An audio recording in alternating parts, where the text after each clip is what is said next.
இயேசுவின் நாமத்தினாலே உங்களை யாவரும் நான் வாழ்த்துகிறேன். இந்த யூடியூப் சேனல் மூலியமாக பார்க்கிற உங்களை நான் வாழ்த்துகிறேன், வரவேற்கிறேன். உங்கள் அனைவருக்கும் கிறிஸ்துமஸ் நல்வாழ்த்துக்களை நான் தெரிவித்துக் கொள்கிறேன். புத்தாண்டு நல்வாழ்த்துக்களையும் நான் தெரிவித்துக் கொள்கிறேன். அந்த நாளிலே நான் பார்க்கக்கூடிய தலைப்பு என்னவென்றால், இந்த மாதம் டிசம்பர் மாதம், இது எந்த வாரம்? கடைசி ஞாயிற்றுக்கிழமை. அப்போ இந்த கடைசி ஞாயிற்றுக்கிழமை இருக்கு. அடுத்த ஞாயிற்றுக்கிழமைக்குள்ளே நம்ம ஒரு புதிய ஆண்டுக்குள்ள போக போகிறோம். அல்லேலூயா. ஒரு புதிய ஆண்டுக்குள்ளாக, ஒரு புதிய மாதத்துக்குள்ளாக நாம் போக போகிறோம். அப்போ ஒரு புதிய ஆண்டை, ஒரு புதிய மாதத்தை, ஒரு புதிய நாளை பார்க்க செய்து யார் என்றால் நம் தேவனாய் கர்த்தர் ஒருவர் தான். ராமே சலோமா. அப்போ தேவனாய் கர்த்தருக்கு நாம் என்ன செய்யணும்? நன்றி சொல்லணும். ஒரு வருஷத்துக்கு 12 மாதங்கள். இந்த 12 மாதத்தில் கர்த்தர் நம்ம நடத்தி வந்திருக்கோம். ஒரு வருஷத்துக்கு 365 நாட்கள். அந்த 365 நாட்களே கர்த்தர் நம்ம நடத்தி வந்திருக்கிறோம். அதில் ஆண்டவருக்கு என்ன செய்யணும்? அவருக்கு அதிகமாக நாம் நன்றி செலுத்த வேண்டும். எல்லாரும் கண்களை மூடி ஜெபம் பண்ணுவோமா? பிதாவே இயேசுவின் நாமத்தினாலே சகோதரர்களே, தகப்பனே, தாயின் கருவிலே பிறந்த நான் இன்று வரைக்கும் ஆண்டவரே எங்களை தகப்பனை போல சுமந்து, ஒரு தாயை போல தேற்றி அதிசயமாய் எங்களை நடத்தி வந்த அப்பா, உமக்கு கொடான கோடி நன்றிகளை செலுத்துகிறோம். அப்பா, நீ செய்த நன்மைகளை எண்ணி பார்த்து அதை நன்றி சொல்லுகிற ஒரு இருதயம் ஆண்டவரே எனக்கும் சபை ஜனங்களுக்கு இந்த யூடியூப்ல பார்க்கிற ஒவ்வொருத்தருக்கும் அருள்வீராக. இயேசு ரத்தம் என் இதயத்தை நாவே கழுவி சுத்தினார். சத்திய ஆவியானவர் மரித்து நீ பேசினார். சதித்த உடைய ஜனங்கள் அறியட்டும், சத்திய உடைய ஜனங்களை விடலாகட்டும். சகல சத்துக்குள்ள ஆவியானவர் போதித்து வழிநடத்துகிறார். இயேசுவின் நாமத்தில் நல்ல பிதாவே, ஆமென். அல்லேலூயா. நம் கைக்கு தட்டி ஆண்டவரை நாம் ஸ்தோத்திரம் பண்ணுவோம். சங்கீதத்திலே 103ஆம் சங்கீதம், அதிலே 1ஆம் வசனம் முதல் 5ஆம் வசனம் வரைக்கும் நான் வாசிக்கிறேன். கவனிப்போம். சங்கீதம் 103ஆம் சங்கீதம் 1ஆம் வசனம் முதல் 5ஆம் வசனம் வரைக்கும் நான் வாசிக்கிறேன். என் ஆத்துமாவே கர்த்தரை ஸ்தோத்திரி, என் முழு உள்ளமே அவருடைய பரிசுத்த நாமத்தை ஸ்தோத்திரி. என் ஆத்துமாவே கர்த்தரை ஸ்தோத்திரி, அவர் செய்த சகல உபகாரங்களை மறவாதே. இங்க இந்த இடத்துல பார்க்கிறோம், தாவீது ராஜா சொல்லுகிறார், என் ஆத்துமாவே கர்த்தரை, என் முழு உள்ளமே, என் ஆத்துமாவே கர்த்தரை. கடைசி அவர் சொல்ற ஒரு வார்த்தை பாருங்க, எவ்வளவு நாணமா சொல்றாரு. அவர் செய்த சகல நன்மைகளை மறவாதே என்ற. அது யார்கிட்ட சொல்றாருன்னா, தாவீது கர்த்தர்கிட்ட சொல்லல. நம்ம என்ன சொல்ல நினைச்சுக்கிறோம்? நம்ம கர்த்தர்கிட்ட சொல்றோம். இந்த ஜெபம் எப்ப பண்ணுவாங்கன்னா, பிரேயர்லாம் முடிஞ்சு, மீட்டிங்லாம் முடிஞ்சு, ஆராதெல்லாம் முடிஞ்சு தான் கடைசியா சொல்ற ஒரு வார்த்தை. அது நிறைய பேர் நினைப்பா கர்த்தர்கிட்ட சொல்றாங்க. இல்ல. அப்ப மத்தவங்கிட்ட சொல்றாரா? ஊழியக்காரர்கிட்ட சொல்றாரா? இல்ல. யாருக்கிட்ட அவர் சொல்றாரு? அவர் யார்கிட்ட சொல்றாருன்னா, தன்னுடைய ஆத்துமா கிட்ட சொல்றாரு. தன்னுடைய ஆத்துமா கிட்ட சொல்றாரு. என்ன சொல்றாருன்னா, இது மனுஷன் மத்திய 2 விதம் இருக்கிறான். ஆத்துமா, சரீரம் இருக்கு. 3 விதம் ஆவி இருக்குது. தன் சரீரம் என்ன பண்ணு, தன் ஆத்துமா கிட்ட சொல்லுது. இப்போ ஒரு மனுஷன் இறந்துட்டானா பாத்தீங்கன்னா சரீரம் இருக்கும், அவனால கண்ணு திறக்க முடியல, எல்லாம் அழுவாங்க. எப்பா, நான் ஊர்ல இருந்து சித்தி வந்திருக்கப்பா, கண்ணை திறப்பா. திறப்பாரா? திறக்க மாட்டேன். வாயை திறப்பா, திறக்க மாட்டேன். என்கிட்ட பேசுப்பா, பேசணும். ஏன்னா சரீரம் இருக்குது, காது இருக்குது, கண்ணு இருக்குது, எல்லாம் இருக்குது. ஆனா உள்ள என்ன இல்ல? ஆத்துமா இல்ல. அதுதான் அந்த மனுஷன் உயிரோட வாழும்போது உள்ள என்ன இருக்குன்னா ஆத்துமா இருக்கு. அது தேவ தந்த தீபம், விலையேற பெற்றது. அதுதான் அதுகிட்ட சொல்ற, தன் ஆத்துமான்னு சொல்ற அந்த வார்த்தையை கவனிங்க. என் ஆத்துமாவே கர்த்தரை, என் முழு உள்ளமே பரிசுத்த நாமத்தை, என் ஆத்துமாவே கர்த்தரை, அவர் செய்த சகல உபகாரங்களை நீ என்று மறக்காத என்று தன் ஆத்துமா கிட்டே சொல்றாரு. புரியுதுங்களா சொல்றது? தேவன்கிட்ட சொல்லல, ஜனங்கிட்ட சொல்லல, தன்னுடைய ஆத்துமா கிட்டே சொல்றாரு. ஏன்னா மனிதனுக்கு ஒரு இயற்கையான ஒரு குணம் உண்டு. என்ன பண்ணுனா, செய்த நன்மைகளை மறக்கிற ஒரு குணம். என்னதான் நன்மை செய்தாலும், என்னதான் உதவி செய்தாலும், என்னதான் அற்புதம் செய்தாலும், இயற்கையாகவே மனிதனுக்கு மறக்கிற ஒரு குணம் இருக்குது. பிள்ளைங்களை பாத்தீங்களா, அவங்கள நீங்க 10 மாசம் சுமந்திருப்பீங்க, அந்த பிள்ளை கஷ்டப்பட்டு படிக்க வச்சிருப்பீங்க, கடனை எல்லாம் வாங்கி ஒரு திருமணம் பண்ணிருப்பீங்க. அதுக்கப்புறம் உங்க வீட்டுக்கு வரும்போது என்னமா கேட்பாங்க, நீ என்ன பண்ண எனக்கு, நீ என்ன செய்த எனக்கு, இல்ல நீ என்னதான் எனக்கு கொடுத்த அப்படின்னு கேட்பான். ஒரு தாய்மாரெல்லாம் என்கிட்ட சொல்லியிருக்கிறான், நான் எவ்வளவு கஷ்டப்பட்டு பெத்து வளர்த்து படிக்க வச்சு திருமணம் பண்ணி இன்னைக்கு கடன்காரையா நான் நிக்கிறையா, என் மகன் இன்னைக்கு வீட்டுக்கு வந்து என்ன கேட்கறான் தருமா, நீ என்ன பண்ணன்னு கேட்கறாயா என்கிட்ட. அதை கேட்டுட்டு எனக்கு அப்படின்னு அழுவான். அப்போ மனுஷனுடைய குணம் செய்த நன்மை இயல்பாகவே மறக்கிற ஒரு குணம் இருக்கிறது. ஆனா தாவீது சொல்றாரு, கர்த்தர் செய்ததை என்ன பண்ணாத, மத்தவங்க மறக்கலாம், ஆனா நீ உன் ஆத்துமா, அவருடைய ஆத்துமாக்கிட்டே சொல்றாரு. அதுதான் சொல்றாரு, நீங்க உங்க ஆத்துமாக்கிட்டே சொல்லணும். என்ன சொல்லணும்னா, அவர் செய்த நன்மையை நினை, அவர் செய்த நன்மை நினைச்சு நினைச்சு நினைச்சு நினைச்சு நினைச்சு நன்றி சொல்லு. கைதடி கர்த்தரை ஸ்தோத்திரம் பண்ணுவோமா? அதை செய்த நன்மை நினைச்சு நினைச்சு நன்றி சொல்லணும். எப்பவுமே பிசாசு என்ன சொல்லுவாங்க தெரியுமா, இவ்வளவு நாள் சர்ச்சைக்கு போ, இவ்வளவு நாள் ஜெபம் பண்ணு, இவ்வளவு நாள் நீ பைபிள் படிக்க, இவ்வளோ நீ சரீரத்துல போய் ஆலயத்துக்கு போய் வேலை செய்ய, ஊழத்துல கஷ்டப்படுற, எவ்வளவு காணிக்கை சபை கொடுத்திருக்கிற, ஊழுக்கு கொடுத்திருக்கிற, ஆண்டவர் உனக்கு என்ன செய்தாரு, கர்த்தர் உனக்கு என்ன செய்தாரு, கர்த்தர் என்ன உனக்கு கொடுத்தாரு, கர்த்தர் உனக்கு என்ன பண்ணாரு, இப்படிதான் பிசாசு என்ன பண்ணுவான், உன் மனதில் விதைப்பான். ஒரு பிரதர் வந்திருந்தாரு, தம்பி, அவருக்கு வேலை இல்லை, சைக்கிள் இல்லை, நடந்து வருவார் சர்ச்சுக்கு. கையில் என்ன பண்ணுவார், மஞ்சா பை எடுத்துன்னு வருவார். அந்த மஞ்சா பையை ஓர வச்சுட்டு அது உள்ள பைக் எடுத்து உட்காருவார். அது என்கிட்ட முடியும் போது சொல்றார், ஐயா ஒரு வேலை இல்லையா, இவ்வளவு தூரம் நான் நடந்து வந்தையா, சைக்கிள்ல வந்தையா, பஸ்ல போதோட காசு இல்லையான்னுவார்.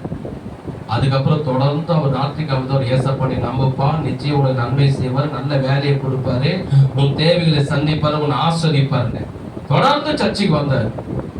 ஆண்டவர் ஒரு வேலையை கொடுத்தாரு. ஐயா எங்க ஆண்டவர் வேலை கொடுத்தாரு, தசம்பா கொடுத்தாரு. என்னப்பா தசம்பா கூட, நீ பஸ்ஸுக்கு காசு இல்லை என்ன கொடுக்குறேன்னா, எனக்கு ஆண்டவர் வேலை கொடுத்துறாருயா, தசம்பா கொடுத்தாரு. அதுக்கப்புறம் கொஞ்ச நாள் கழிச்சு, ஐயா நீங்க தான் வந்து ஜெபம் பண்ணணும். எதுக்கு ஜெபம் பண்ண கேட்டேன், புது வண்டி வாங்கி இருக்கிறையா, ஆண்டவர் கொடுத்துருக்காரு, அந்த வண்டிக்காக நான் ஜெபம் பண்ணேன். தொடர்ந்து நாத்திக்கு வந்து சர்ச்சைக்கு வருவாரு, ஜெபம் பண்ணுவாரு. அப்புறம் பார்த்தா பிற்பாடு 1 மாசமா சர்ச்சைக்கு வரல.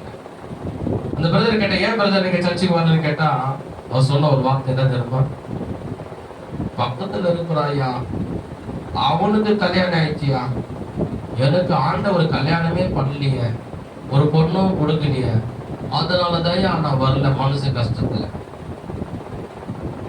அந்த எண்ணத்தை உனக்குள்ள விதைச்சது யாரு, பிசாசு. வேலை இல்லாம இருந்த, உனக்கு வேலையை கொடுத்தாரு, நடந்து போயிட்டு இருந்த, மஞ்சா பைய எடுத்துக்கிட்டு உனக்கு பைக்கை கொடுத்து, நீ இன்னைக்கு அழகா கௌரவமா பைக்கை அழகா ஸ்டைலா ஓட்டிட்டு போற, நீ கொடுத்த நல்ல சம்பளம், கை நிறைய சம்பாதிக்கிற, இன்னைக்கு நல்ல துணி போட்டுக்கிறனா, இதை கொடுத்த தேவன் நல்ல ஒரு மகளையா கொடுக்காம இருப்பாரு. கல்யாணம் ஆட்டுங்களே கொடுப்பாரா, கொடுக்க மாட்டாரா, கொடுப்பாரு. அந்த பிசாசு என்ன பண்ணிட்டான், எனக்கு நல்ல ஒரு பொண்ணு கிடைக்கல, அதனால நானு ஆண்டவர் மேல கஷ்டம் வந்துச்சு, ஆனா சர்ச்சைக்கு வருதில்லை, ஜெபம் பண்றதில்லை, பைபிள் படிக்கிறதில்லை, குடிகாரனாவே ஆயிட்டார். அதுதான் பிசாசுடைய தந்திரம். பிசாசு எப்பவுமே தேவனுக்கு விரோதமா செயல்படுகிறவன். கர்த்தருடைய ஆலயத்துக்கு நீ போற, நீ ஜெபம் பண்ற, நீ பைபிள் படிக்கிற, நீ ஊழியம் செய்யற, நீ கஷ்டப்படுற, உனக்கு என்ன கர்த்தர் செய்தாரு, உனக்கு என்ன ஐயா செய்தாரு, உனக்கு என்ன பாஸ்டர் செய்தாரு, உனக்கு என்ன பண்ணாங்க அப்படி சாத்தான் அவங்க மானத்துல விதைப்பான். ஏன்னா அப்பதான் நீ ஆண்டவரை மறுதளிப்ப, அப்பதான் நீ சர்ச்சைக்கு போக மாட்ட, அப்பதான் நீ பிரேயர் பண்ண மாட்டே, நீ பின்வாங்க வச்சு பாவம் செய்ய வச்சு நரகத்துக்கு கொண்டு போகலான்னு கர்த்தர் செய்த நன்மையை மறக்கிற ஒரு குணத்தை சாத்தான் கொண்டு வருவான். நம்ம மாம்சீகமாவே அந்த குணம் இருக்கிறது. அதனாலதான் தாவீது சொல்றாரு, என் ஆத்துமாவே என் முழுமே, சத்தமா சொல்ல, என் ஆத்துமாவே அவர் செய்த சகல உபகாரங்கள், all the things, all the goodness, சகல உபகாரங்களை, அவர் செய்த சகல உதவிகளை நீ மறக்காதே அப்படின்னு யார்கிட்ட சொல்றாரு? யார்கிட்ட சொல்றாரு? தன்னுடைய ஆத்துமா கிட்ட சொல்றாரு. என் ஆத்துமாவே, யார்கிட்ட சொல்றாரு? தன்னுடைய ஆத்துமா கிட்டே சொல்றாரு, என் ஆத்துமாவே கர்த்தரை ஸ்தோத்திரி. ஏன் ஸ்தோத்திரம் பண்ணணும்? ஏன் அவரை துதிக்கணும்? ஏன் அவரை ஆலயத்துல வந்து பாடணும்? ஏன் ஆண்டவரை ஆராதிக்கணும் அப்படின்னா, ஏன் அப்படின்னா, அப்படி கர்த்தர் என்ன செய்துட்டாரு? கொஞ்சம் சுருக்கமா பார்க்கலாம். நிறைய செய்து இருக்கிறார், கொஞ்சம் சுருக்கமா பார்க்கலாம். அதுக்கப்புறம் 3ஆம் வசனத்துல எதற்காக அவருக்கு நம்ம நன்றி சொல்லணும் அது பாருங்க. சங்கீதம் 103ஆம் அதிகாரத்திலே 3ஆம் வசனம், அவர் என் அக்கிரமங்கள் எல்லாம் மன்னித்து என் நோய்கள் எல்லாம் குணமாக்கி என் பிராணனை அழிவுக்கு விலக்கி மீட்டு என்னை கிருபையினாலும் இரக்கங்களினாலும் முடிச்சுட்டி நன்மையினால் என் வாழை திருப்தி ஆக்குகிறார். கழுகுக்கு சமானமாய் என் வழுது திரும்ப வாழ வழுது போல் ஆகிறது. ஒரு ஆமை சொல்லுமா? சரி, நம்ம நினைக்கிறோம் ஏன் கர்த்தரை ஸ்தோத்திரிக்கணும்? சில பேர் குழந்தை புரியாது, நச்சிக்கப்படாது வீட்டுல இருக்கிறவங்களுக்கு புரியாது. என்ன நாத்திகம்னா சர்ச்சைக்கு போயிடுறேன், நாத்திகம்னா கொஞ்சம் பைபிள் எடுத்து சர்ச்சைக்கு போயிடணும். ஏன் ஆலயத்துக்கு நம்ம வரோம்? ஏன் அவருக்கு நன்றி சொல்லணும்? ஏன் அவரை ஸ்தோத்திரிக்கணும்? ஏன் அவரை பாடணும்னா, இந்த உலகத்துல எந்த மனிதனும் எந்த தேவர்களும் செய்ய முடியாத காரியத்தை இயேசு கிறிஸ்து நமக்காக செய்திருக்கிறார். அதுதான் இங்க தாவீது என்ன சொல்றாரு, அவர் என் உன் அக்கிரமங்கள் எல்லாம் மன்னித்து அப்படின்னா, அது முதல் வார்த்தை என்னன்னா, நம்ம என் பாவத்தை எல்லாம் அவர் மன்னிச்சிருக்கிறாரு.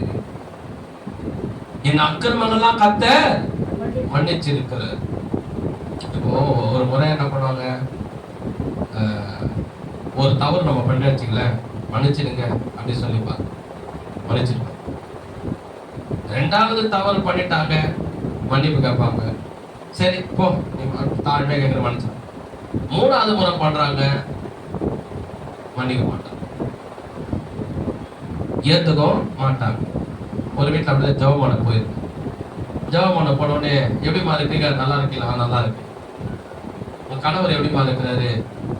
அவன் எப்படியே இருக்கிறான். யாரு? ஏம்மா எங்கம்மா அவர் காணோம்? வீட்டில் அவர் வரும்போதுதான் இருப்பாரு. நான் வீட்டை விட்டு தேத்திட்டேன் ஐயா அப்படின்னா, ஏம்மா அவரு போய் வீட்டை விட்டு தேத்திட்டேன்? வீட்டை என்ன ஐயா சும்மா குஷ்டு வருது, சண்டை போடுது, கெட்ட வார்த்தை திட்டுறது, நான் சம்பாதிக்கிற பணத்தை குடின்னு போய் குடிக்கிறது. நான் ஒரு மாதம் இதுமாதிரிலாம் இருந்தால் உங்களை வீட்டை விட்டு தேத்திடுவேன். நான் குடிக்க மாட்டேன் உன் தலை மேலே சத்தியமாக சொல்கிறேன். ஆனால் வரும்போது குடிச்சிட்டு வரலாம பாக்கெட்டில் இன்னொரு பாட்டிலும் அவர் வச்சுக்கிட்டு வராதியா. குடிச்சிட்டு வரது இல்லாமல் கம்மன்னு சாப்பிட்டு தூங்காம கெட்ட வார்த்தையில் அனாவசியமான வார்த்தையில எனக்கு திட்டுறாதியா. நான் போய் கஷ்டப்பட்டு சம்பாதிச்சு எடுத்துன்னு வந்து ஒரு டப்பாவில் கொஞ்சம் காசு வச்சிருந்தா அதை எடுத்துன்னு போயிட்டு மறுபடியும் குடிக்கிறாரியா. நீ வீட்டை விட்டு போ, உங்க சோறை இல்லை ஒட்டியே இல்லை, நீ போறியே இல்லை நான் போயிடுவா அப்படின்னு. இல்லை இல்லை உங்க மேலே சத்தியமா சொல்றேன், உங்க அம்மா மேல சத்தியமா சொல்றேன், நான் குடிக்கவே மாட்டேன்னாரு. அப்புறம் பாத்தீங்கன்னா மறுபடியும் என்ன பண்ணாரு, இதே மாதிரி வந்து நான் வந்து கஷ்டப்பட்டு சம்பாதிச்சு எடுத்து வந்து வீட்டு வாடகை கட்டணும், சாப்பிடணும், குழந்தைங்க ஸ்கூல் ஃபீஸ் கட்டணும்னு காசை வச்சிருந்தா நம்ம காலையில காசை காணும். நான் அது சம்பாதிச்சு வந்து எவ்வளோ நான் போய் வீட்டு வேலைக்கு போய் பாத்திரம் கழுவின்னு துணியை துவைச்சிக்கிட்டு இருந்து வந்து பார்த்தா கையில காசே காணும். வாடகை கட்டணும், சாப்பிடணும், பிள்ளைங்களுக்கு ஸ்கூல் ஃபீஸ் கட்டணும், பார்த்தா காணும். அப்புறம் இந்த ஆளை பார்த்தா இவரும் காணும்.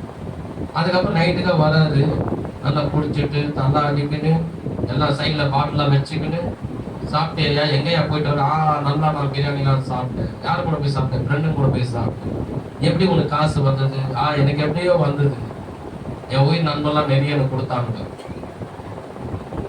அப்புறம் அவங்க பாயிண்ட்ல கையை விட்டு பார்த்தா கொஞ்சம் கொஞ்சம் காசு வச்சுருங்க. ஏன் இவ்வளவு காசு? உண்மையை சொல்லு அப்படின்னு பார்த்தா அப்புறம் சொல்றாரு, இந்த காசு இருந்தது நான் தான் வீட்டை எடுத்துன்னு போயிட்டேன். அந்த அம்மா வேலைக்கு போய் கஷ்டப்பட்டு சமாளிச்சு கொண்டு வச்சுட்டு இவர் எடுத்துட்டு போய் சாப்பிட்டுட்டு ஃப்ரெண்டுங்களுக்கும் வாங்கி கொடுத்துட்டு நல்லா பிரியாணி சாப்பிட்டுட்டு வர. எனக்கு வந்தது பாரு கோபம். அதனால பெரிய சண்டை போட்டுட்டு அவர் வீட்டை விட நிறுத்திட்டேன். அப்போ நான் என்ன சொல்ல வரேன்னா, ஒரு முறை தவறு பண்ணா அவனை மன்னிச்சுக்கலாம். 2வது முறை பண்ணாலும் 3வது முறை பண்ணாலும் 10 முறை பண்ணி என்ன பண்ணுவாங்க? பிள்ளையா இருந்தாலும் கணவரா இருந்தாலும் மனைவியா இருந்தாலும் வீட்டை விட்டு உன்னை நீ வெளியே நீ போறே இல்லை நான் போ அப்படிங்கிற டைவர்ஸ் பிள்ளைகளை கூட்டு போய் அனாதைரத்தை விட்டுறான். இப்படி நிறைய உலகத்தில் நடக்குது. ஆனா அவர் என்ன சொல்றாரு, ஆனா தேவனாய் கர்த்தருக்கு விரோதமாக தாயின் கருவில பிறந்த நாள் முதல் இன்று வரைக்கும் பாவங்களையும் அக்கிரமங்களையும் அநியாயங்களையும் மீறுதல் நம்ம செய்தோம். ஆனா தேவனாய் கர்த்தர் ஒரு முறையாவது உன் பாவத்தை நான் மன்னிக்க மாட்டேன், என் பிள்ளையே நீ கிடையாது, நீ வெளியே போனே கைக தட்டி கர்த்தரை சோதனம் பண்ணுவோம். ஒரு முறை கூட நீ உன் பாவத்தை நான் மன்னிக்க மாட்டேன்டா, நீ வெளியே போ, என் பிள்ளைய கிடையாது, நான் பரலோகத்துல சேர்த்துக்க மாட்டேன், ஆலயத்துல சேர்த்துக்க மாட்டேன் சொன்னதே கிடையாது. தாவி சொன்னது, கர்த்தர் என் அக்கிரமங்கள் எல்லாம் மன்னித்தான். உங்க வாழ்க்கையில நீ செய்த அக்கிரம பாவத்தெல்லாம் உங்க வீட்டுல கிட்ட அப்பா அம்மா கிட்டயோ இல்ல கணவன் கிட்டயோ மனைவி சொல்லி பாருங்க. உன் மேல அன்பா இருக்கிற, உன் மேல பாசமா இருக்கிற, கொஞ்சம் உக்கார, 2 பேர் ஸ்வீட் சாப்பிட்டுன்னு நான் செய்த பாவத்தெல்லாம் சொல்றேன், நீ சொல்லிப்பாரு. சின்ன வயசுல இருந்ததெல்லாம் நீ பண்ணத சொல்லிப்பாரு. அந்த அம்மா ஸ்வீட்டை சாப்பிட்ட அந்த அம்மா பச்சை மிளகா சாப்பிட்ட மாரி பயங்கர கோவம் வந்துடும். முதல்ல இந்த வீட்டை விட்டு நீ வெளியே போ, இனிமேல் உன் கூட நான் வாழவே மாட்டேன்டுவான். ஏன்னா அது எல்லாமே யாருக்கு தெரியல, கர்த்தருக்கு தெரியும். ஆனா தெரிஞ்சு அவர் என்ன பண்ற, நம்ம பாவங்களா மன்னித்து, நம்ம அக்கிரமங்களா மன்னித்து, அவருடைய பிள்ளையா நம்ம திரும்ப என்ன பண்றது, சேர்த்து கொண்டாரு. ஒரு ஆமென் சொல்லுவோமா? அது இந்த காரியத்தை இந்த உலகத்துல எந்த மனுஷனும் செய்ய முடியாது, எந்த தேவர்களும் செய்ய முடியாது. தேவன் ஒருத்தர் தான் நம்ம பாவங்களை மன்னிக்கிற தேவன், நம்மளை அவர் பிள்ளையாக ஏற்றுக்கொள்கிறது. கைது தட்டி கர்த்தரை ஸ்தோத்திரம் பண்ணுவோமா? 2வது அவர் என்ன சொன்னார் பாருங்க, நம் நோய்கள் எல்லாம் குணமாக்கி, எல்லாரும் சரி சொல்லுங்க சத்தமா, என் நோய்கள் எல்லாம் கர்த்தர் சுகமாக்கினார் போதும். அப்போ நம்ம இப்போ ஒருத்தர் ஒரு வயசு இருக்கு. எனக்கு 40 வயசு தான், ஒருத்தர் ஒரு வயசு. இப்ப நம்ம ஆரோக்கியத்தோடு உட்கார்ந்து இருக்கோம், நல்ல பலனோடு உட்கார்ந்து. ஆனா 5 வருஷத்துக்கு முன்னாடி இல்ல 10 வருஷத்துக்கு முன்னாடி பயங்கரமான வியாதி நம்மளை தாக்கிருக்கு. எனக்கு கூட வந்திருக்கு, எலி ஜுரம் வந்தது, டீப் நோய் வந்தது, இதெல்லாம் வந்தது. அப்போ அந்த வியாதி நம்மளை தாக்கும் போது என்ன ஆகுது, அந்த வியாதி நம்மளை தாக்கிச்சுன்னா அடுத்தது என்ன தெரியுமா, அந்த வியாதி தாக்கிச்சுன்னா நமக்கு கொஞ்சம் உடம்பு சரியாம ஆயிட்டோம்னா பலன் இருக்காது. அவங்களால வேலைக்கு போக முடியாது, அவங்கள நல்லா சாப்பிட முடியாது, படுத்த படுக்கையே இருப்பாங்க. அவங்களுக்கு ஒரு ஆள் உதவி செய்யணும், அவங்களுக்கு சாப்பாடு கொடுக்கறதுக்கு, டீ கொடுக்கறதுக்கு, துணியை கழுவி கொடுக்கறதுக்கு, கடைக்கு போய் ஒரு பொருளை வாங்கி கொடுக்கறதுக்கு. ஏன்னா அவங்களுக்கு வேற எனக்கு வியாதிப்பட்டு அவங்க படுத்து இருக்கிறாங்க. அந்த வியாதி முத்திக்கினே போச்சுன்னா அடுத்த ஸ்டெப்பு இறந்துருவான் இல்லையா? ஒருத்தரோட ஒரு அம்மா சொன்னாங்க, ஐயா அவன் உடம்பு சரியில்லையா, ஹாஸ்பிட்டல் சேர்த்துக்கிறாங்கன்னா சரிம்மா அப்படின்னு. அதுக்கு அடுத்த முறை சொன்னாங்க, அடுத்த வாரம், ஐயா அந்த ஹாஸ்பிட்டல் சேர்த்தாங்க, அந்த அம்மா உடம்பு சரியில்லை, கேன்சர் வியாதி, இறந்துட்டாங்க. 2 விஷயம் நடக்குது பாருங்க. ஒருத்தன் உடம்பு சரியில்லைன்னா பலவீனமாயிருந்து வீக்னஸ் ஆயிடுறாங்க, படுத்த படுக்கை ஆயிக்கிறாங்க, அவங்களால சாப்பிட முடியாது, வேலைக்கு போக முடியாது, சம்பாதிக்க முடியாது, ஏன் அவங்க வேலையை கூட அவங்க செய்ய முடியாது, ஒரு டீ கூட எழுந்து போட முடியாது. ஒரு ஆள் இருந்து செய்யணும், பலவீனமாயிரும். 2வது அந்த வியாதி முத்தி போச்சுன்னா செத்து போயிடலாம். அதுதான் இங்க அவர் சொல்றாரு, என் நோய்கள் எல்லாம் கர்த்தர் என்ன பண்ணாரு, குணமாக்கி. இப்ப நம்ம வியாதி சுகமானோம், எழுந்துக்கிறோம், பலன் அடைகிறோம், வேலைக்கு போறோம், சம்பாதிக்கிறோம், துணி போடுறோம், சமையல் பண்றோம், வேலை செய்யறோம். அப்ப அந்த வியாதி சுகமானதானே அந்த பலன் கிடைக்குது. அதுக்குதான் இங்க தாவீது சொல்றாரு, என் நோய்கள் எல்லாம் அவர் சுகமாக்கி. அல்லேலூயா. கை தட்டி கர்த்தரை மகிமைப்படுத்துவோமா? ஒரு நாள் 2 நாள் இல்ல, நம்ம வாழ்க்கையில இப்ப இவ்வளவு வயசாகுது, எத்தனை முறை நம்மளுக்கு வியாதி வந்திருக்கும். ஒரு நாள் எனக்கு பாருங்க, நான் சொல்ல பாருங்க, 19 வயசுல நான் பெரும் ஒரு குடிகாரனா. அப்போ நான் ரட்சிக்கப்படல, ஆண்டவர் ஏத்துக்கல. இயேசு யாருந்திர ஃப்ரெண்டு கூட சேர்ந்து அவனுக்கு கூட பழக்க வழக்கம் வச்சுக்கிட்டு அவனுக்கு எனக்கு குடியை வாங்கி கொடுத்து, குடி நான் நல்லா இருக்கும், இந்த பீரை அப்படின்னு அவனுக்கு கூட சேர்ந்து சாராயத்தை குடிக்காங்க.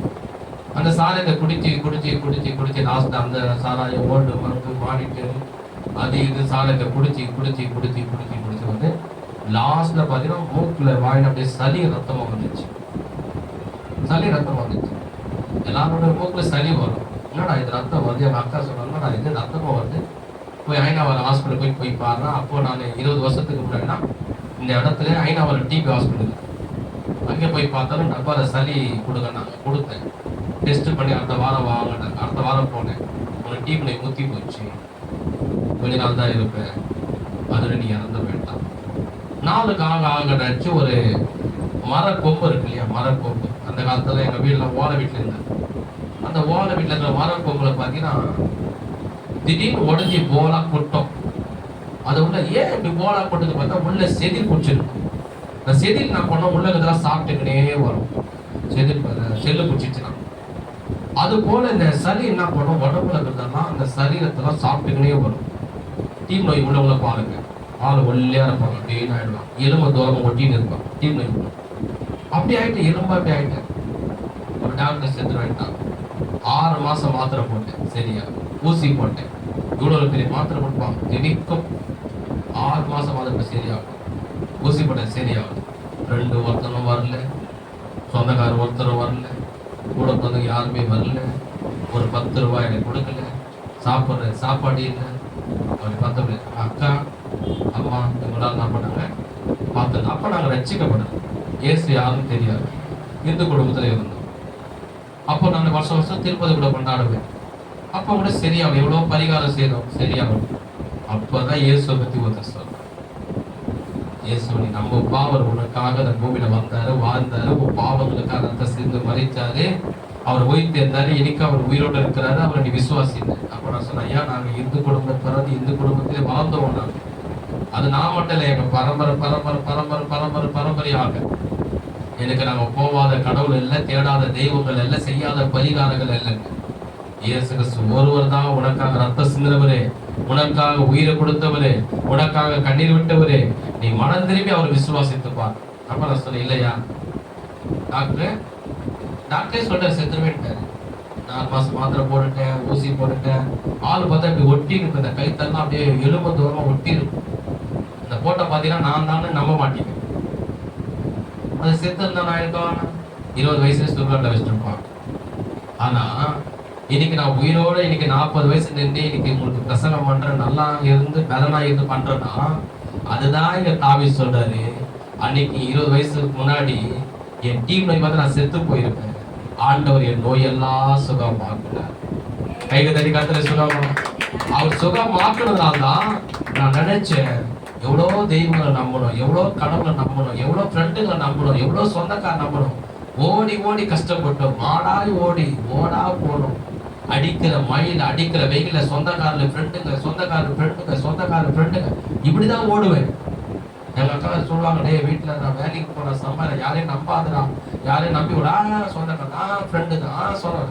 ஆனா வியாதிப்பட்டு ஹாஸ்பிட்டல் கடந்த பாருங்க, ஒருத்தரும் வரமாட்டேன். அதுதான் உங்களுக்கும் புரிஞ்சுங்க. யூடியூப் சேனல் பாக்குற உங்களுக்கு அதுதான், எல்லாருக்கும் அதுதான். அந்த நேரத்தில் ஆபத்தில் யாரும் உனக்கு உதவி செய்ய மாட்டாங்க. அதுக்கு தான் சொல்றேன், அந்த வியாதி நேரத்தில் உங்களுக்கு சுகம் கொடுத்தவர் யாரு? கர்த்தர். அதுக்குதான் தாவீது சொல்றாரு, என் நோய்கள் எல்லாம் கர்த்தர் சுகமாக்கிற. ஒரு நாள் வரலங்க, அதுக்கப்புறம் ஒரு 10 வருஷம் கழிஞ்சு திடீர்னு ஒரு எலி ஜுரம் வந்துச்சு. 10 வருஷம் கழிஞ்சு 30 வயசுல எலி ஜுரம் வந்து அதை இப்ப ஹாஸ்பிட்டல் கொண்டு போய் சேர்த்தான். அங்க 10 நாள் இருந்து எவ்வளவு ஊழியக்காரர் வந்து ஜெபம் பண்ணாங்க. ஆண்டவர் அன்னைக்கும் எனக்கு சுகம் கொடுத்தார். ராமே சொல்லுவோமா, இது எனக்கு மட்டும் இல்ல, உங்களுக்கும் அப்படிதான். நான் சொல்ல பார்த்தீங்களா, வியாதி வரும்போதெல்லாம் நம்ம பலவீனப்படுறோம். வியாதி வரும்போதெல்லாம் இன்னைக்கு நிறைய பேர் போய் பாருங்க, சாவுறாங்க. என்ன ஆயிடுச்சு, எப்படி இருந்தாரு, அவருக்கு இந்த வியாதிங்க இறந்துட்டாங்க. ஆனா அதே வியாதி நமக்கும் வந்துச்சு. ஆனா ஆண்டவர் என்ன பண்ணாரு, நம்மளுக்கு சுகத்தையும் கொடுத்தாரு, வாழவும் வச்சுட்டு வராரு. கைக்கு தட்டி கர்த்தரை மகிமைப்படுத்துவோமா?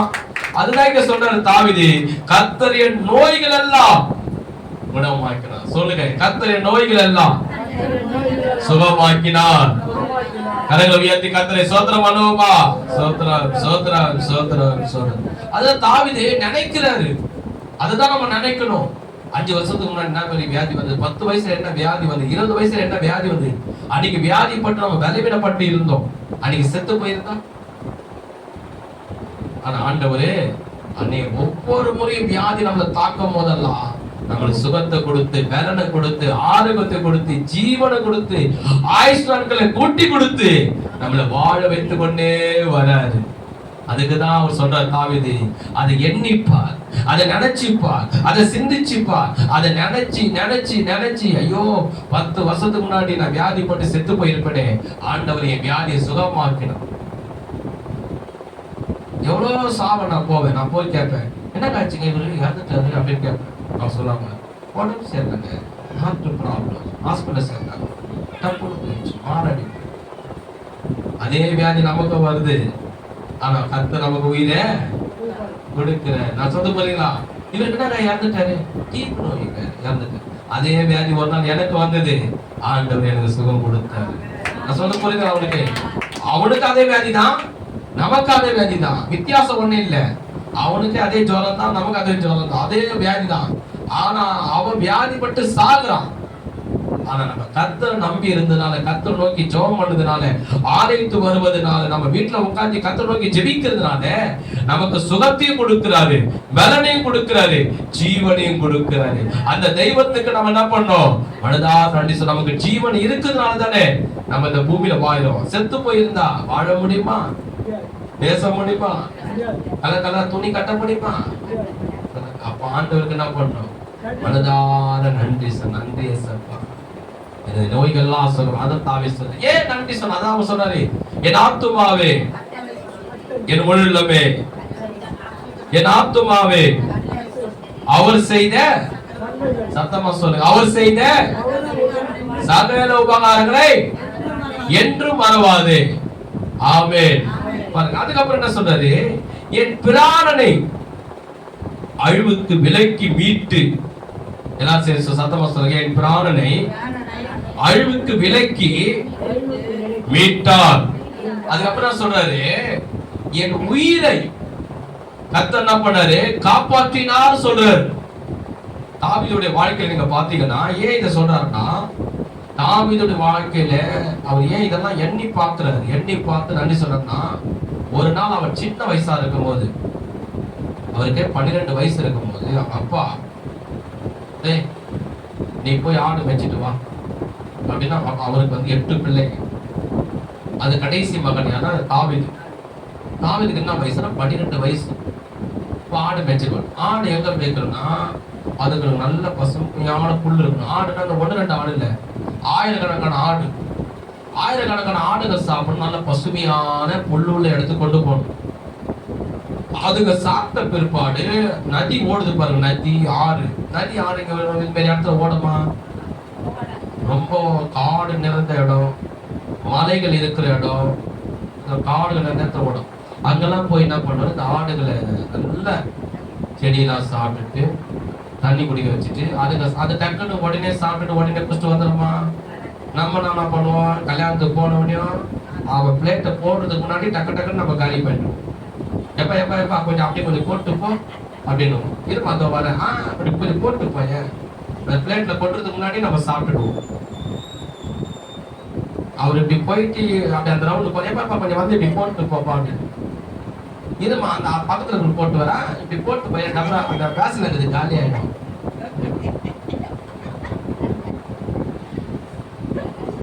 நம்ம என்ன பண்ணுவோம், அவன் சுத்திட்டு வராங்களே நம்ம காலி பண்றோம் எலிய.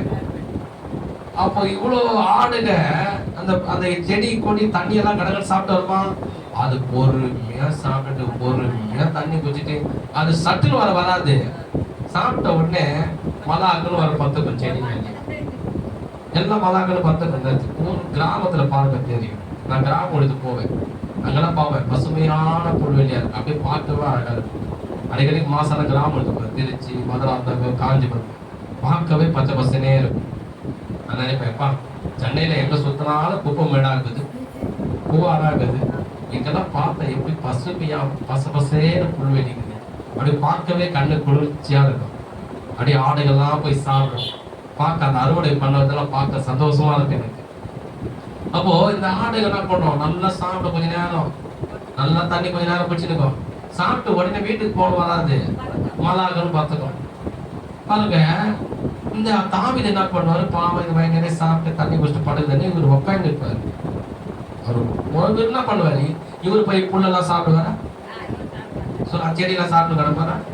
இவர் என்ன பண்ணுவாரு, அந்த பாத்திரத்துல உட்காந்துக்கும் போது திடீர்னு சிங்கம் வந்து ஒரு ஆடை குச்சின்னு தர தர தர தர தர தர தரன்னு ஏத்துன்னு போச்சு.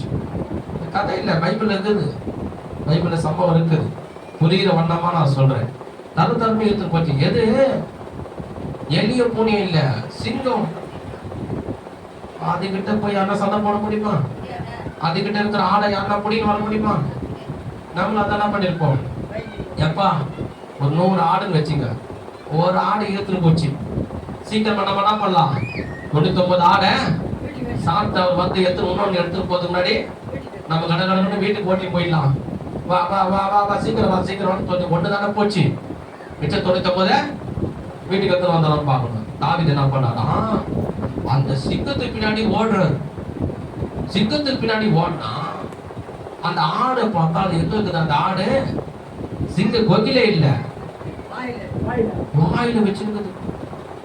அது வாய்கிட்ட போயிட்டு கையை விட்டு அந்த ஆட்டை எடுக்க முடியுமா? சொல்லுங்க. போன வாயில இருக்குது, போன வாயிலே நீ மீன் எடுத்துப்ப, எடுக்க முடியாது, உனக்கு கடிச்சிடும். நீ வீட்டுல வளர்க்குற பூனையா இருந்தா கூட அது பூனை மீனை சாப்பிடும் போது நீ வாயில கையில எடுத்துப்பாரு, போக வந்து உன் கையை முதல்ல கடிச்சிடும். சிங்கம் எப்படி போட்டது, அது வாயை கீழ்ச்சி அந்த ஆட்டை எடுக்கிறார், உயிர் எடுக்கிறார். அது கடிச்சதுன்னா இவர் மட்டன் கறி தான். ஆனா அந்த உயிரை என்ன பண்றாங்க, கீழ்ச்சி, அந்த வாழை கீழ்ச்சி அந்த ஆட்டு ஏன் இது உயிர் போக கூட சொல்லி அதை தூக்கி எடுக்கிறது. சிங்க சும்மா இருக்கமா? ஒரு கல்லத்தை பூனை போயிடுறது, ஒரு கல்லத்தை பொலிக்க நாய் போயிடுறோம், ஒரு கல்லத்தை சிங்கம் போயிடுறோமா? நீ கல்லே ஏத்துன்னு வந்தாலும் பெரிய வெட்டு கட்டி ஏத்துன்னு வந்தாலும் சிங்கம் போயிடுறோமா? ஓடாது. உன் மேல பாயம், அது நாய் போயிடுறோம், பூனை போயிடுறோம், நம்ம மேல தலைமையில போட்டுருவான் கல்லை எடுத்துட்டாங்க. சிங்கத்துக்கு அதெல்லாம் தெரியாது. நீ கல்லை எடுத்தாலும் என்ன எடுத்துட்டு வந்தாலும் வெட்டு கட்டி எடுத்துட்டு வந்தாலும் அதுக்கு தெரியாது. அது இவர் மேல பாஞ்ச உடனே இவர் என்ன பண்ணுது, அது வாழைக்கு இவன் உயிரை எடுக்கணும், ஆட்டை விட்டுட்டு தாவீது உயிரை எடுக்கணும், அது பாஞ்சுது. பைபிள் இருக்குதுலாம். தாவீது சொல்வாரு சாமுவேல் கிட்ட, அது என் மேல் பாய்ந்தது, ராஜா கிட்ட சொல்வாரு, என் மேல பாய்ந்தது, நானா பண்ணேன், அது தாடையை பிடிச்சி கிழித்து போட்டேன் அப்படின்னாரு. அப்ப அந்த சிங்கம் என்ன பண்ணுச்சு, தாவீதுக்கு என்ன வயசு அப்போ? சூப்பர், ஒரு 40 வயசு 30 வயசுனா ஒரு தைரியம் இருக்கும் சாமத்து. சின்ன பையனுக்கு வயசு எப்படி பயம் இருக்கும்? அது என்ன சொல்லுவார் தெரியுமா, கர்த்தர் அந்த சிங்கம் என் மேல் பாயும் போது என்னை காப்பாற்றினார் என்று சொன்னார். கைவிதி கர்த்தரை மைய விட்டுருவான். இதே மாரி இன்னொரு முறை இதே சம்பவம், இன்னொரு முறை ஆடை பேச்சுட்டு போறாரு, தண்ணி குடிக்கிறாரு. ஒரு முறை காட்டுல இருந்து கரடி வந்துச்சு. கதையில இதுவும் பைபிள் இருக்கு. கரடி வந்து என்ன பண்ணுச்சு, அது நம்ம ஆடும் செடியும் பொடியும் சாப்பிட்டு போகுமா? கரடி இல்லை, நீ வைக்கிற பழமோ காய்கறியை சாப்பிட்டு போகுமா? அதை நம்ம தான் சாப்பிட்டு இருக்கணும். அந்த கரடி என்ன பண்ணும், அதுவும் ஆடை பார்த்துச்சு, ஆஹா மட்டன் கறி இன்னைக்கு சொல்லி அதுவும் ஒண்ணு பிடிச்சின்னு போயிடுச்சு. இவர் என்ன பண்ண, எழுந்தாரு, ஏன் ஆட்டை நீ பிடிச்சிட்டு மட்டன் கறியை சாப்பிட்டு பாக்குறேன். அந்த அந்த நரி பின்னாடி ஓடி, நரிய சும்மா இருக்குமா, அது பண்ணலும் பெருசு, அது மனசுலயே சாகடிக்கும். இவருக்கிட்ட வந்தோம், இவர் என்ன பண்ணாரு, அந்த கரடி வாயை கீழ்ச்சி போட்டு சாப்பிச்சு. அந்த கரடி என்ன பண்ணுச்சு, தாவீதை சாகடிக்கணும்னு நினைச்சது. கர்த்தர் அந்த கரடியுடைய கையில இருந்தோம் காப்பாற்றினார். கைதறி கர்த்தரை சோத்திரம் போடுவாங்க. கவனிங்க, அதேதான் 1 பேதுரு வாசிக்கிறது, 1 பேதுரு 5:8 நீங்க படிச்சீங்கன்னா, கெர்ச்சிக்கிற சிங்கம் போல எவனும் விழுங்கலாம் என்று சாத்தான் இந்த பூமியிலே சுற்றி திரிந்து கொண்டிருக்கிறான் என்று பைபிள் இருக்கு. யோவான் 10:10 சொல்லப்படுகிறது, திருடன் கொல்லவும் அழிக்கவும் வருகிறான் என்று வேற ஒன்றுக்கு வரா, நான் அவைகளுக்கு ஜீவன் கொடுக்கவும் அது பரிபூர்ண படம் வந்தேன் என்றார். ஒரு ஆமென் சொல்லுவோமா? சாத்தான் இந்த பூமியில இருக்கிற ஒரே டார்கெட் என்னன்னா, ஒரே நோக்கம் என்னன்னா, ஒரே விருப்பம் என்னன்னா, அவருடைய குறிக்கோள் என்னன்னா, மனுஷனை சாகடிச்சு நரகத்துக்கு கொண்டு போகணும். ஆனா அதே போலதான் சிங்கம் யாரு தெரியுமா? இன்னைக்கு பிசாசுக்கு சமம். நம்ம வாழ்க்கையில அப்படிதான், நம்ம வாழ்க்கையில அப்படிதான் நடந்தது. கொஞ்ச நாள் முன்னாடி இல்ல சில வருஷத்துக்கு முன்னாடி எங்காவது தூரமா போயிருப்போம். நம்ம மேல திடீர்னு ஒரு காரோ இல்ல லாரியோ இல்ல பைக்கோ ஆட்டோவோ நம்மளை இடிச்சு மோதி சாவடிச்சிருப்போம் சாத்தான். அந்த நேரத்திலே கர்த்தர் நம்மளை காப்பாற்றி. எனக்கு நடந்திருக்கு அதை போல. எத்தனை பேருக்கு நடந்திருக்குன்னு தெரியும். விபத்து நேரத்துல ஒரு நேரம் அப்படிதான் காஞ்சிபுரம் ஊழலுக்கு போயிருந்தேன். டைம் ஆயிடுச்சு. காஞ்சிபுரத்துல ஒரு சபையில பாஸ்டர் என்னை அழைச்சார், செய்தி கொடுக்க வாங்கணும். டைம் ஆயிடுச்சு. பைக்ல தான் நான் போவேன். எங்க போனாலும் பைக்லயே போயிடுவேன். பஸ் ட்ரெயின்ல போக மாட்டேன். கிராம ஊழியம் போன 20 பேரை போட்டு போனதான் இடம் பார்த்தாங்க, வேன் புக்கிங் பண்ணுவேன். பைக்லயே போயிட்டேன். Highway road, Poonamallee road, Sriperumbudur road. Sriperumbudur road பெருசா ஹைவே ரோடுக்கும் பஸ் லாரிலாம் வேகமாச்சுன்னு போவோம். ஹைவே ரோடு 100 அடி ரோடுன்னு வாங்க. அதுல ரொம்ப வேகத்தை தூக்கிட்டு போனேன். ரோடு ஃப்ரீயா இருக்கும். வேகம் டைம் ஆயிடுச்சு. நான் தான் போய் அந்த டைமுக்குள்ள உள்ள போயிட்டு பிரசவம் பண்ணணும். டைம் முடிஞ்சிச்சுன்னா ஜனங்களாம் வீட்டுக்கு போயிடுவாங்க. இப்போ டைம் வந்து என்ன பண்றீங்க, நீங்க டீ சாப்பிட்டு வீட்டுக்கு போயிருக்கீங்களா, அந்த அங்கே போயிடுவாங்க. டைம் ஆயிடுச்சு. வேக வேக வேக வேகமா வேகமா ஒரு பெரிய அந்த போயிடுங்க நேரத்துல அந்த சைட்ல இருந்து ஒரு பெரிய கண்டக்டர் லாரி, இந்த கப்பல்ல கொண்டு போனவங்க ஒரு பெரிய அந்த லாரி, அந்த லாரி பாத்தீங்கன்னா 8 சக்கரம் இருக்கும். அது 8 சக்கரம் பார்த்தீங்கன்னா ஒரு சக்கரம் இத்தோடு இருக்காது, இவ்வளோ பெருசா கிடக்கும். அதுவும் நம்ம உருவத்துக்கு மேல இருக்கும் பெருசா. அதுவும் 8 சக்கரம் போகும். 6 சக்கரம் ஒண்ணுல போகும், ஒண்ணு 8 சக்கரம் போகும். அது அந்த சைடு இப்படி திரும்பி வரான். நானும் வேக வேகமா அவன் சர்வம். அது நேரம் வந்து ஆண்டவர் என்னை எப்படி காப்பாத்துறான்னு தெரியல. அவனே அந்த லாரி காட்ட சொன்னான். நானும் எப்படி பிரேக்கு போட்டுன்னு தெரியல, நானும் எப்படி நிறுத்தணும்னு தெரியல. கடவுள் தான்ப்பா அவனை காப்பாத்து அப்படின்னா கைதறி காக்கிற சோதனை பண்ணுவான். இது முறை ஒரு முறை இல்ல, நிறைய முறை நடந்திருக்கு. சாத்தா பல முறை நம்மளை அழிக்க பார்த்தான். இதுமாரி இன்னொரு இடத்துல நடந்தது. எனக்கு பெரிய கால் ஆக்சிடென்ட் நடந்தது. காலெல்லாம் அடிபட்டு இருக்கும். நான் நிக்கிறேன். அப்ப என்னால நிக்க கூட முடியாது. இதே மாதிரி இன்னொரு இடத்துக்கு போனேன். கார் இஷ்டம், பெரிய இன்வா கார் உண்மையில திருப்பி வந்து இஷ்டம் என்ன அப்படியே பொழுது தலை முகம் அந்த காலெல்லாம் அடிபட்டு காலை இந்த பாதத்துல இப்படி தரையில வைக்க முடியாது. தரையில இப்படி என் காலை இப்படி வைக்க இப்படிதான் அப்படியே தூக்கி தான் இருப்பேன். அந்த அளவு வலி, அந்த அளவு வேதனை இருந்தது. நிறைய பேர் சொன்னாங்க, ஹாஸ்பிட்டல் போங்க, ஸ்கேன் எடுங்கோ, இதை பண்ணுங்கோ, அதை பண்ணுங்கோ, சர்ச்சைக்கு வராதீங்க, ஓடுதுக்கு போவாதே. நான் சர்ச்சைக்கு வருவேன், ஓடுதுக்கு போவேன், எந்த ஸ்கேன் எடுக்க மாட்டேன். ஆண்டவர் எனக்கு சுகம் தருவார் சொல்லி ஆண்டவரை நோக்கி ஜெபம் பண்ணிக்கிட்டே இருந்தேன். காலை இப்படி கூட வைக்க முடியாது, தூக்கி தான் இருக்கணும், ஏதா இருக்கணும். பைக் அப்படி பைக்கு கூட ஓட்ட முடியாது. பைக்கு போட்டோம்னா பிரேக் இப்படி அழித்த கூட முடியாது. அவ்வளோ வலி வேதனை இருந்தது. அப்போ கூட சர்ச்சைக்கு வந்தேன். அப்போட ப்ரேயர் பண்ணேன். இன்னைக்கு பாருங்க, நிற்கிறேன், நடக்கிறேன், ஓடுறேன். கிறிஸ்மஸ் மீட்டிங்ல பாத்தீங்க நான் எப்படி ஓடணும், ஓட்டியாந்து எப்படி வேலை செய்யணும். கிராமத்துக்கு போய் சரி, அது என்ன சொல்ல வரேன்னா, இது என்னுடைய பலன் இல்லை. அன்னைக்கே பிசாசின சாகடி அடித்தான். ஆண்டவர் என் உயிரை காப்பாற்றி கொண்டே வந்தார். எனக்கு மட்டும் இல்ல, உங்களுக்கு தான். அந்த யூடியூப் சேனல் பாக்குற உங்களுக்கு தான். பல விஷயத்துல பல கோணத்துல சாத்தான் நம்மளை சாகடிக்க நினைச்சான்.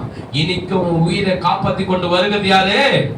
கர்த்தர். அதான் தாவீது சொல்றாரு, என் பிராணனை, என் பிராணன் என்ன அர்த்தம்? என் உயிரை அழிவுக்கு விலைக்கு மீட்டு கர்த்தர் என்ன பண்ணாரு? காப்பாற்றினார். அவருடைய இன்னொன்னு சொல்றாரு, அவருடைய மாமனார், யார் மாமனார்னா தாவீதுடைய மாமனார் சவுல் ராஜாவாயிடுவான். ஆனா கர்த்தருடைய வார்த்தைக்கு சவுல் கீழ்ப்படிய மாட்டார்.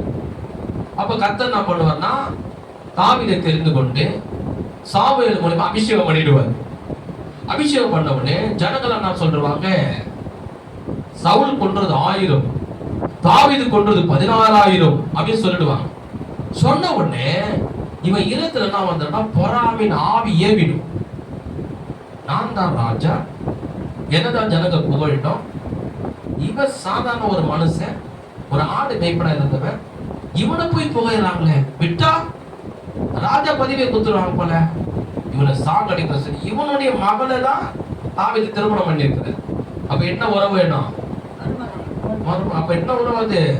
வாங்கா மருமகன். ஆனா இவனுக்குள்ள அந்த பொறாமின் ஆவி ஏறிச்சு. அதான் அந்த பொறாமின் உலகத்துல அசுத்தாவிங்குது. அந்த ஆவிங்க எப்பவுமே கவனிக்கும். பார் ஐயா இவங்களை தான் பார்க்கிறார், பார் ஐயா இவங்களை தான் கொடுக்கிறார், பார் ஐயா இவங்களை தான் முக்கியத்துவம் கொடுக்கிறார். உனக்கு முக்கியத்துவம் கொடுக்கலப்ப, உன்னை கனம் பண்ணலப்ப, உன்னை அழைக்கலப்ப, உன்னை கூப்பிடலப்ப. இந்த பொறாமின் ஆவி என்ன பண்ணணும்? ரகசியமா தந்திரமா அதனுடைய புத்திய மனதுல விதைச்சிட்டோம். பார் அவங்களதான் கனம் பண்றான், பார் அவங்களதான் கூப்பிடுறான், பார் அவங்களதான் கொடுக்குறான், உனக்கு ஒன்றுமே செய்யல, நீ எவ்வளவு பெரிய ஆள், எவ்வளவு முக்கியமான ஆளு அப்படின்னு ஒரு பொறாமின் எண்ணத்தை சத்துரு விதைச்சிடுவான். அதுக்கு நம்ம இடம் கொடுக்கவே கூடாது. அது போல எண்ணத்தை இவங்க கொடுத்துட்ட உடனே சவுல் என்ன பண்ணா தெரியுமா? ஒரு முறை இல்ல, 5 முறை.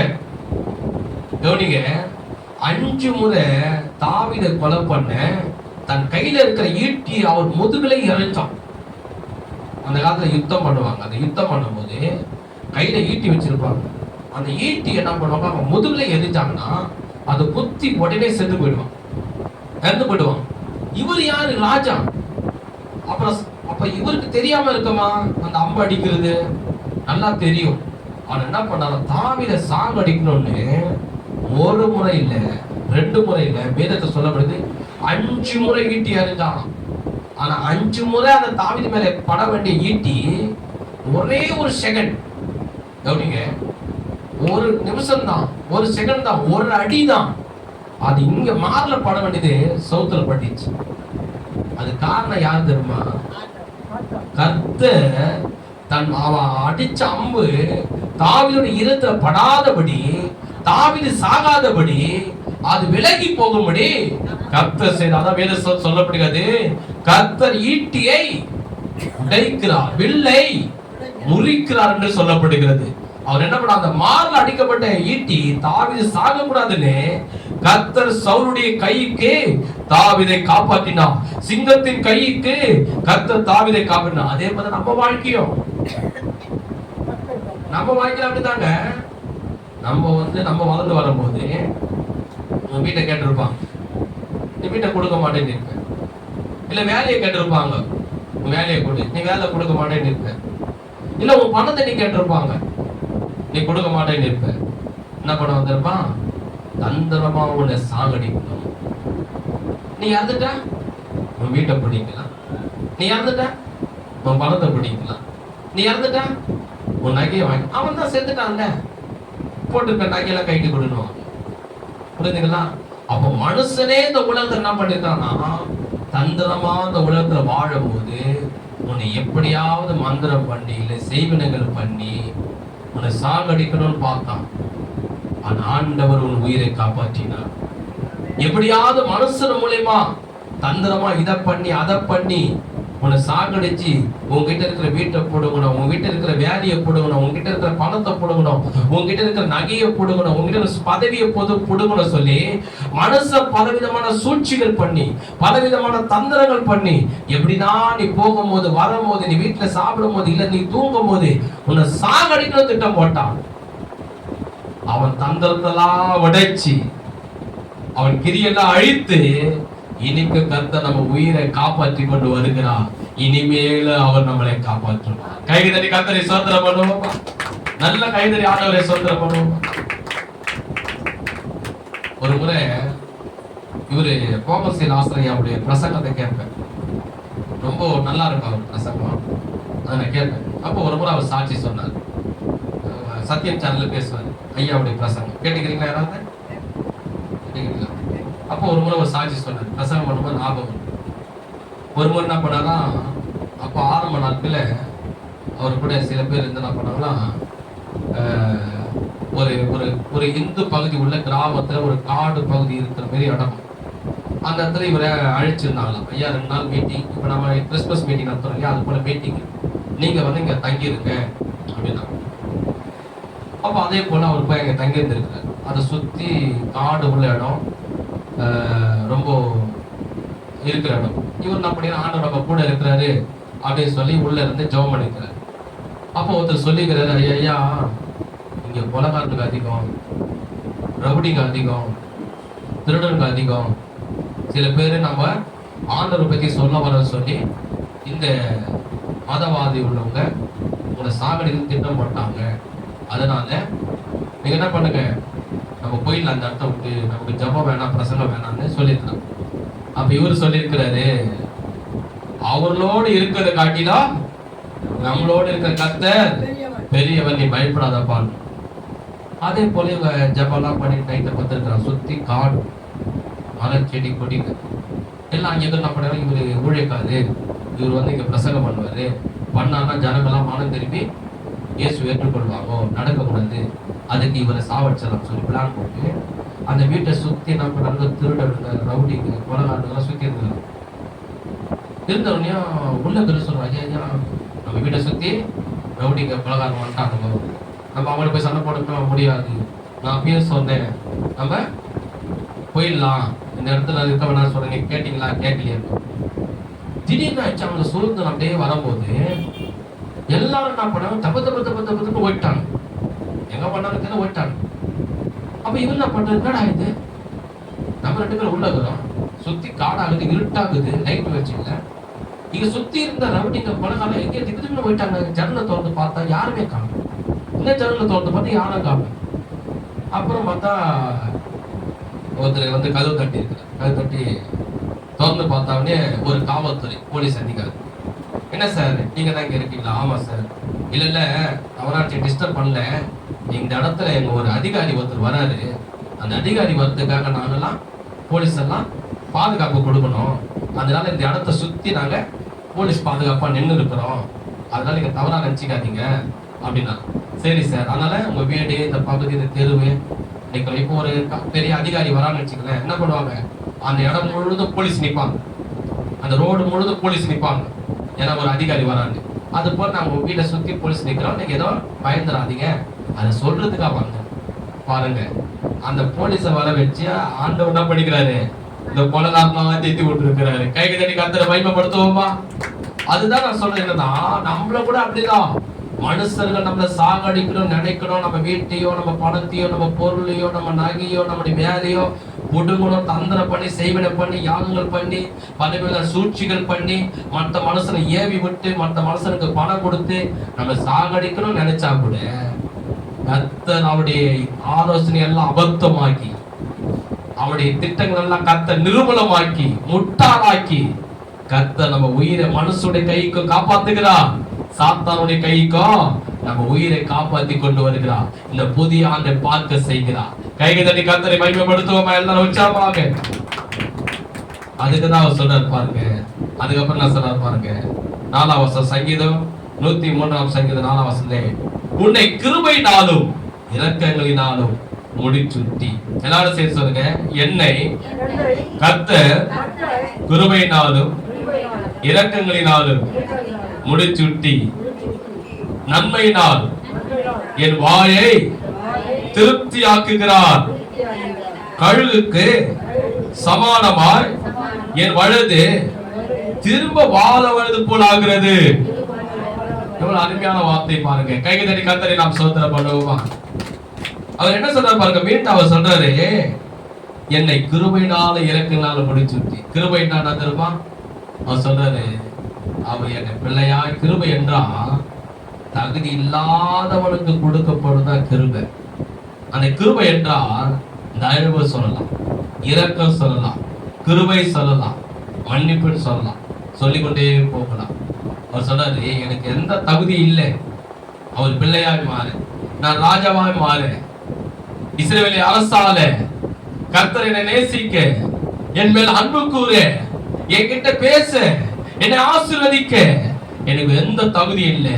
ஆனா தகுதி இல்லாத எனக்கு அவர் தகுதி கொடுத்தார். காரணம் அவருடைய கிருபை. அத வேதம் சொல்லுகிறது, தகுதி இல்லாத நமக்கு என்ன பண்றாரா? கிருபையை கொடுக்கிறார். ஒரு ஸ்கூல்ல நீங்க 10th முடிச்சுட்டு இன்னொரு ஸ்கூல்ல போய் சேர்ந்து பாருங்க, என்ன பண்ணுவாங்க தெரியுமா? நீ +2 +2 போய் சேருங்க பிள்ளைங்களை ஒரு மார்க் ஷீட்டை பார்ப்பான். மார்க் ஷீட்டை பார்த்துட்டு நீ நல்ல மார்க் எடுத்திருக்கியா ஜெயின் பண்ணிக்கணும். என்ன இது எல்லாம் 35 ஓச்சிக்காதீங்க. நீங்க வேற எங்காவது போய் சேர்ந்துக்கணும். என்ன சார் நான் தான் பாஸ் ஆயிட்டேனே. பாஸ் ஆயிட்டேன் உண்மைதான், ஆனா உள்ள சேர்த்துக்க மாட்டேன். ஏன் சார்? எல்லாத்தையும் நான் தான் 35 எடுத்திருக்கேன். எல்லாம் கரெக்டு, ஏதோ பாஸ் ஆகி வந்திருக்க தவிர நல்ல மார்க் இல்லப்பா. அப்ப என்ன சொல்ல வரான்னா, நீ அந்த அளவு அறிவாளியோ அந்த அளவு புத்திசாலி நீ கிடையாது. நீ அறிவாளி நல்ல புத்திசாலியா இருந்தா நல்ல மார்க் எடுத்திருப்ப, 80 70 எடுத்திருப்ப. நீ ஏதோ பாஸ் ஆகி வந்திருக்கிற தவிர 35 நீ வேற எல்லாம் சேர்ந்துக்க போடணும். சேர்த்துக்க மாட்டான். தகுதியை பார்ப்பான், படிப்பை பார்ப்பான். இப்போ ஒரு வேலைக்கு போறோம், வேலைக்கு போறீங்க, ஒரு ஓனரை பாக்குறீங்கன்னு வச்சுங்களேன். அவங்க எடுத்த உடனே என்ன கேட்பாங்க தெரியுமா? பேரை சொல்றீங்க. உன் பேர் என்ன? எங்க வரைக்கும்? சரி, என்ன நீ படிச்சிருக்க? எடுத்த உடனே கேட்பாங்க, படிச்சுன்னா படிச்சிருக்கேன். நானா சார், நான் ஒரு 10th படிச்சிருக்கேன் சார். ஆபீஸ் போய் வேலை செய்யறியா? இல்லை சார். அந்த வேலையை போய் சொல்றீங்க. உன் படிப்புக்கு அதுதான்ப்பா கொடுக்க முடியும். பேருக்கு மாப்பாடி நீ எத்தனை படிச்சிருக்க? 10th sir. அதுதான் கொடுக்க முடியும். நீ நான் பிகாமா ஃபர்ஸ்ட்.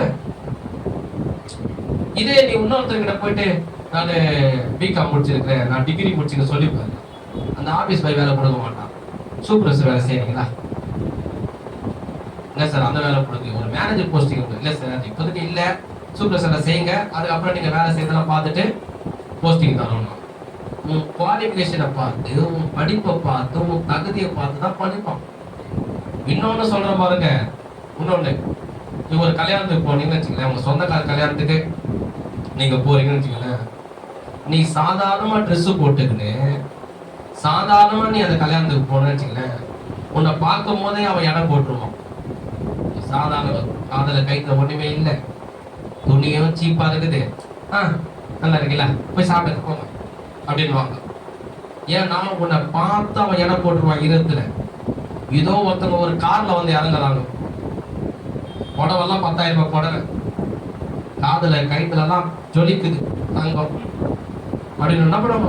ஐயோ வாங்க வாங்க வாங்க வாங்க, ஐயா ஒரு ஜூஸ் எடுத்துட்டு வா, ஐயா என்ன குடிக்கிறாரு, பாயசம் குடிக்கிறேன், கோகுல குடிக்கலாம், பெப்சி குடிக்கலாம், கூல்ட்ரிங்க்ஸ் குடிக்கலாம், என்ன குடிக்கிற சொல்லுங்க, வாங்க. ஐயா வேண்டாம் வேண்டாம் வேண்டாம், நான் வர மாட்டேன், சாப்பிடுவேன். சாப்பிட்டோமே ஒரு பெப்சி எடுத்துட்டு வா, ஐயாவுக்கு ஒரு இலையில பிரியாணி எடுத்துட்டு வா, போ வாங்க வாங்க, முன்னாடி வந்து உட்காந்து, முன்னாடி வாங்க. அதுவும் நீ ஒரு அற்பமான ட்ரெஸ்ஸை போட்டுக்கின்னு, அற்பமா நீ சாதம் இருக்குது நீ போற அப்படி வச்சுக்க, போங்க மேல போய் சாப்பிடுங்க போ.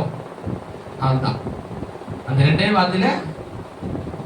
அப்போ என்ன பண்ணுவான் மனுஷன் கூட, உன்னுடைய நிலைமையை பார்த்துதான் உனக்கு மரியாதை கொடுப்பான். சொந்தக்கார வீட்டு கூட நீ போன வச்சுக்க, சாதாரணமா நீ நடந்து போங்க, நான் வாங்க உட்காரு, பேசிங்க நேரம் 1 மணி நேரம் பேசுவோம், ஆனா ஒரு டீ எடுத்துட்டு வந்து கொடுக்காது. 2 மணி நேரம் பேசினிருக்கோம், ஒரு டீ கூட கொடுக்காது. ஏன்? நான் உனக்கு கொடுக்க அவங்களுக்கு விருப்பம் இல்லை. முதல்ல நீ ஏன் வந்த நினைச்சுருக்கோம், புரியுதா சொல்றது? ஆனா நீ ஒரு கார்ல போய் இறங்குனீ, விலை மதிக்க முடியாத ஒரு 10,000 ரூபாய் துணியை போட்டுக்கின்னு நல்லா செயின் மோந்திரம் பேஸ்லெட்லாம் போட்டு போடுதான். ஐயோ வாங்க, ஏன் நீ உங்க வீட்டுக்கு வர மாட்டீங்க? எதனால வர மாட்டீங்க? எனக்கு எவ்வளவு மனசு கஷ்டமாயிடுச்சு தெரியுமா? நீங்க ஏன் வீட்டுக்கு வர மாட்டீங்க?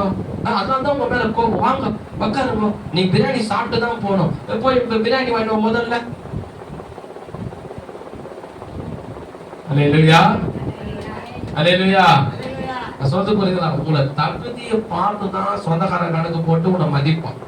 உன் படிப்பு குவாலிஃபிகேஷனை பார்த்து தான் வேலைக்காரன் மதிப்பான். ஆனா ஆண்டவர் பார்த்தீங்கன்னா என்ன சொல்ல வரேன்னா, கர்த்தர் நம்ம கிட்ட துணி இருக்குதோ இல்லையோ, பணம் இருக்குதோ இல்லையோ, அழகு இருக்குதோ இல்லையோ, வீடு இருக்குதோ இல்லையோ, ஆண்டவர் நம்ம உள்ளத்தை நேசித்து நம்ம மேல அன்பு கூர்ந்து நம்மளை கனம் பண்ணி நம்ம பாவங்களை மன்னித்து அவர் பிள்ளையா ஏற்றுக்கொண்டு ஆசாரியனா நம்மளை மாற்றி ராஜாக்களா நம்மளை மாற்றி அவர் ஆலயத்தில் கொண்டு வந்து உட்கார வைத்து அவர் பிள்ளையா நம்மளை மாற்றி இருக்கிறார், நம்மளை கனம் பண்ணி இருக்கிறார், நம்மளை ஆஸ்வதிக்கிறார், அவர் கிருபையை நம்மளுக்கு தந்திருக்கிறார். கைகளை கர்த்தரை மகிமைப்படுத்துவோமா? அவர் எவ்வளவு பெரிய தேவன், அந்த தேவனுக்கு சமமா அந்த உலகத்துல யாரும் கிடையாது. ஆனா அந்த தேவன் யாரை பார்க்கிறாரு? பெரிய பெரிய பிளாட்ல பங்களால இருக்கிறவனை நோக்கி பார்க்கல.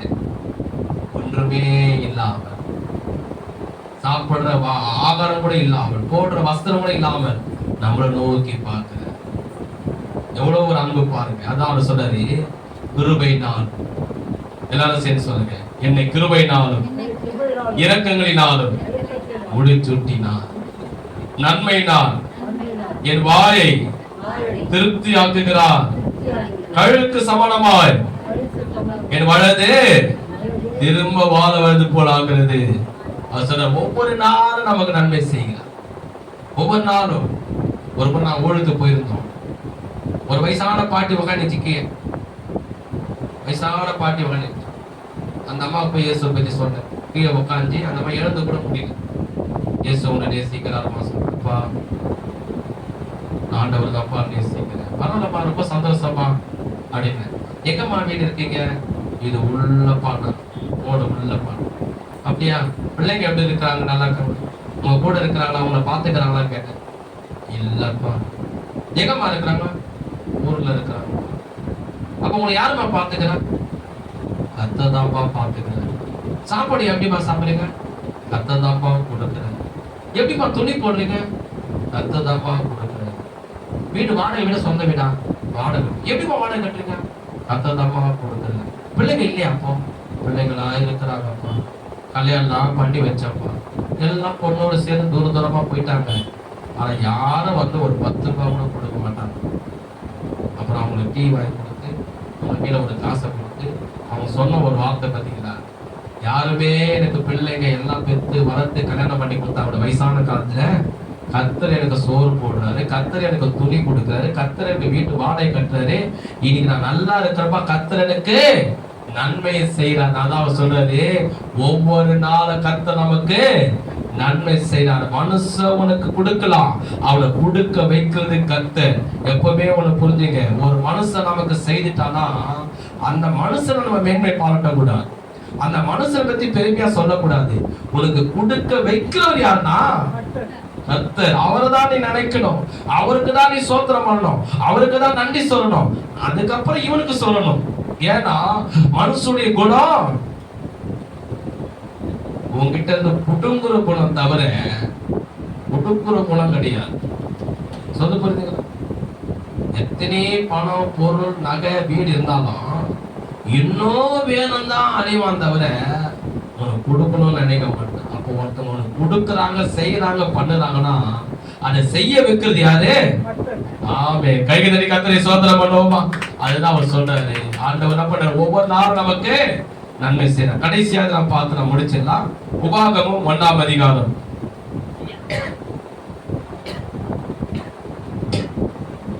உபாகமம் கடைசி வசனம் 1ஆம் அதிகாரம் 31ஆம் வசனம். உபாகமம் 1ஆம் அதிகாரம் 31 கடைசியாக இந்த வாசனம் முடிக்கலாம். எல்லாரும் எடுத்துக்கொள்ளுங்க. கவனிப்பு 1:31ஆம் வசனத்துல நான் வாசிக்கிறேன்.